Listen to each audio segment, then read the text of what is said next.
Hi friends, இன்றைக்கி நம்ம சேனலில் பொரியை வச்சு ஒரு ரெசிபி பண்ணியிருக்கேங்க. பொரியை வச்சு நான் தோசை தான் ரெசிபி பண்ணியிருக்கேன். ரொம்ப சுலபமாக செஞ்சிடலாங்க. பொரியை வச்சு தோசையா அப்படின்னு நீங்களே கேட்கலாம். ஆமாங்க, பொரியை வச்சு நம்ம தோசை ரெசிபி தாங்க நான் பண்ணியிருக்கேன். ரொம்ப சாஃப்டாக சுலபமாக பண்ணிடலாங்க. ரொம்ப ஈஸியான மெத்தடுங்க இது.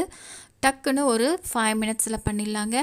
பொரி இருந்தால் போதும், இந்த தோசை சுலபமாக செஞ்சிடலாம். ரொம்ப சாஃப்டாக இருக்கும்.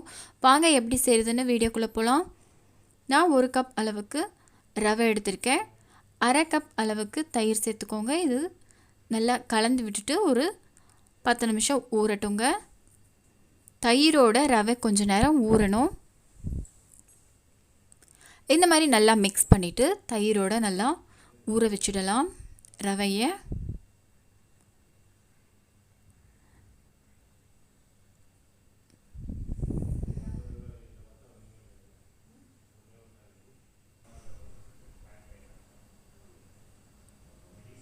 நல்லா மிக்ஸ் பண்ணியாச்சு. இப்போ நம்ம பொரியை நம்ம தண்ணியில் போட்டு எடுக்கலாம். நான் வந்து ஒரு 3 கப் அளவுக்கு பொரி எடுத்திருக்கேன். நல்லா தண்ணியில் நல்லா நனைச்சிட்டு எடுத்துருங்க.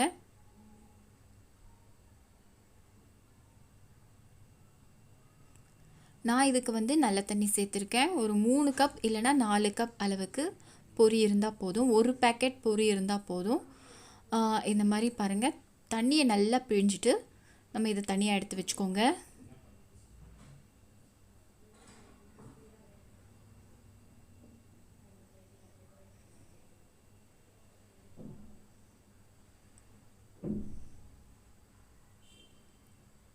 இந்த மாதிரி பொரியை நல்லா நான் தண்ணியில் பிழிஞ்சு எடுத்து வச்சுருக்கேன். இப்போ ஒரு மிக்ஸி ஜார் எடுத்துக்கலாம். நான் வந்து 2 உருளைக்கிழங்கு பச்சையாக இருக்குங்க, 2 உருளைக்கிழங்கு எடுத்திருக்கேன்.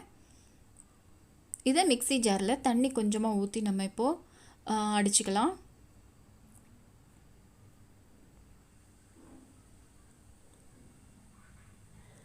நல்லா நைஸாக அரைச்சி எடுத்து வச்சுருக்கேன் பாருங்கள். இந்த மாதிரி அரைச்சிக்கோங்க. அதோட இந்த ஊற வச்ச பொரியும் சேர்த்து அரைச்சிக்கலாம்.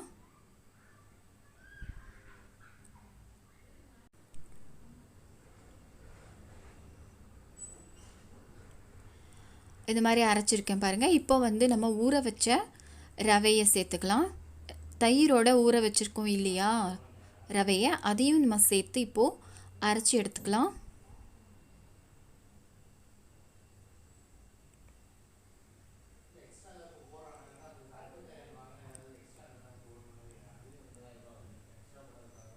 இப்போ எல்லாத்தையும் சேர்த்து நல்லா அரைச்சிருக்கேன் பாருங்கள். இந்த மாதிரி இருக்கணும்.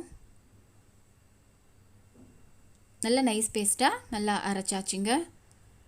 இப்போ இதுக்கு தேவையான அளவு உப்பு சேர்த்துக்கலாம்.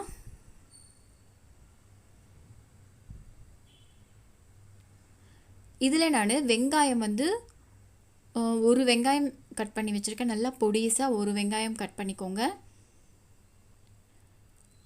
கேரட், ஒரே ஒரு கேரட் நல்லா துருவி வச்சுருக்கேன், அதையும் சேர்த்துக்கலாம். பச்சை மிளகா ஒரு 2 பச்சை மிளகா நல்லா பொடிசாக அரிஞ்சு போட்டுக்கோங்க. அதோட ஒரு கைப்பிடி அளவுக்கு நான் கொத்தமல்லி நல்லா பொடிசாக அரிஞ்சு வச்சுருக்கேன், அதையும் சேர்த்து நல்லா மிக்ஸ் பண்ணிக்கோங்க. இப்போ நல்லா மிக்ஸ் பண்ணிவிட்டு இப்போது ஈனோ இதில் நான் சேர்க்க போகிறேன். ஈனோ சேர்த்திங்கன்னா இன்னும் நல்லாயிருக்கும். இல்லைனா சோடா உப்பு கூட சேர்க்கலாம். இது வந்து தோசை மட்டும்தான் ஊற்றணும்னு நினைக்காதீங்க, பணியாரம் கூட ஊற்றுனீங்கன்னா நல்லா சாஃப்டாக நல்லா வருங்க. பணியாரக்கல் இருந்ததுன்னா பணியாரம் கூட இதை சுட்டு எடுக்கலாம். இப்போ இது வந்து நான் ஈனோ சேர்க்குறேன். ஒரு 1/4 டீஸ்பூன் அளவுக்கு அந்த மாதிரி சேர்த்துக்கோங்க, நிறைய சேர்க்க வேணாம்.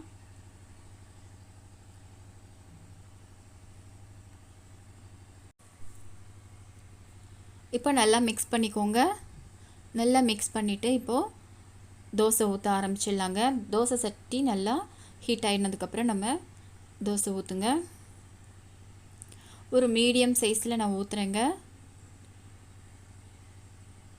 நல்லா 2 பக்கமும் நல்லா வெந்ததுக்கப்புறம் நம்ம திருப்பி போட்டுக்கலாம்.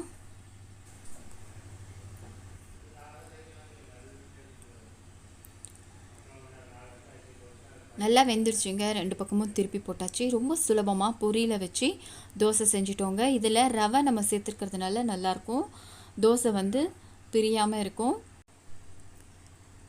தோசை ரெடி ஆயிடுச்சு. பொரியில் தோசை நான் வந்து குட்டி குட்டியாக இந்த மாதிரி ஊற்றிருக்கேன் பாருங்கள். சின்ன சின்னதாக ஊற்றிக்கோங்க, இன்னும் நல்லாயிருக்கும் பார்க்கவே.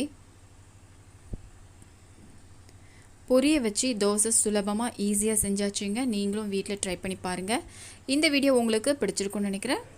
பிடிச்சிருந்தால் லைக் பண்ணுங்கள், ஷேர் பண்ணுங்கள், உங்கள் ஃப்ரெண்ட்ஸ் ரிலேட்டிவ்ஸ் எல்லாருக்கும் ஷேர் பண்ணி விடுங்க. மறக்காமல் சென்னை லஞ்சுக்கு சப்ஸ்கிரைப் பண்ணுங்கள்.